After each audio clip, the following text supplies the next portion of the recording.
அது நிறைய யோகம் இருக்கலாம், யோக முறைகள். நாங்க கேள்விப்பட்ட அட்டாங்கம்லாம் சொல்லுவாங்க, கேள்விப்பட்டிருக்கோம். நிச்சயமா. ஆனா இதெல்லாம் தவிர்த்துட்டு கிரியா தான் மோஸ்ட் பவர்ஃபுல், இதை வச்சு நீ எதை வேணாலும் சாதிக்கலாம், உனக்கு இவ்வளவு பெனிஃபிட்ஸ் இருக்கு தெரியுமா.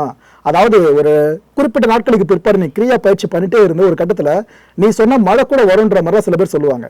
ஆனா இப்ப ஆதாரம் இல்லாம எதுவுமே நம்ப மாட்டோம் இருக்கப்ப இந்த ஜென்ரேஷன், நீங்க இதை எப்படி பாக்குறீங்க? ஐயா, மழை வரணும் அப்படிங்கிறது வந்து இயற்கை. இயற்கையில் மழை வர்றதுக்கு நம்ம வந்து வான்னு சொன்ன மழை வருதுன்னா அது எந்த விதத்தில் வரும்? இது எப்படி நம்ம ஏற்றுக்க முடியும்? இது வந்து நானே சொல்லிக்கிறேன். நீங்கள் 21 நாள் பயிற்சி பண்ணால் உங்கள் உடல் மாறும்.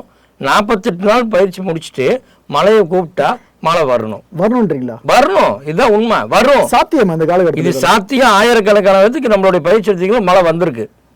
அதோட ஆதார வீடியோ இருக்கு நம்ம கிட்ட. ஓகே, தெரியாம கேட்கறேன். இப்போ 40 பேர் வந்து பயிற்சி எடுக்கிறாங்க. 40 பேர் 48 நாட்கள் பயிற்சி முடிச்சிட்டாங்க. ஒரே நேரத்தில் 40 பேர் மழை வரணும்னு வேணா அப்போ ஊர் என்ன ஆகுறது? அது நீங்க சொல்றது பாசிபிள் நடந்துச்சு. மழைங்கிறது வந்து நம்ம கூப்பிடுறோம், அந்த மழை வரும், அவ்வளவுதான்.